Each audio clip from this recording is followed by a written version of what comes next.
Seksioni për hetimin e krimeve ndaj pasurisë ndaloi një 23 vjeçar banues në Shkodër pasi gjykata e shkallës së parë të jurisdiksionit të përgjithshëm Shkodër i kishte caktuar masën e sigurisë arrest me burg për veprat penale e shtrëngimi me anë të kanosjes ose dhunës për dhënje pasurie, mbajtja pa leje dhe prodhimi i armëve shpërthyese dhe municionit, si dhe prishja e qetësisë publike. Ndërkohë, ndaj të njëjtit shtetas, gjykata e shkallës së parë e jurisdiksionit të përgjithshëm Tiranë kishte caktuar masën arrest me burg për veprat penale, vrasje në rrethana të tjera cilësuese kundër 2 ose më shumë personave mbetur në tentativë, si dhe mbajtja pa leje armëve. Në vim të informacioneve paraprake për aksidentin e ndodhur në aksin rrugor Shkodër-Koplik në fshatin Grish, specialistët e qarkullimit rrugor arrestuan në flagrancë një 24 vjeçar banues në Itali për veprën penale e shkelje rregullave të qarkullimit me pasojë vdekje. Po ashtu, u referuan materialet në prokurori për disa raste të tjera. Një 77 vjeçar nga fshati Trush u procedua pasi në Velipoj ishte duke drejtuar automjetin pa leje drejtimi dhe u përplas me një motomjet duke u larguar nga vendi i ngjarjes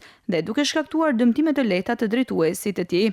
Një tjetër shtetas 48 vjeç nga Bardha u kap duke drejtuar automjetin pa leje drejtimi. Në Velipoj një 46 vjeçar pronar subjekti u procedua penalisht pasi një 73 vjeçar, të cilët po ndihmonte rrëshitje dhe humbi jetën si pasojë e goditjes në kokë. Ndërkohë, në Malësi të Madhe, një 18 vjeçar nga Kopliku u procedua pasi gjatë kontrollit në banesë u gjet një send i fortë i ngjashëm me shkop bejsbollit, ndërsa 3 shtetas nga fshati Reç u proceduan pasi dyshohet se dëmtuan një gard rrethues për shkak të një konflikti pronësie në zonën e Razmës. Materialet procedurale janë referuar prokurorisë pranë gjykatës së shkallës së parë të jurisdiksionit të përgjithshëm Shkodër për veprime të mëtejshme.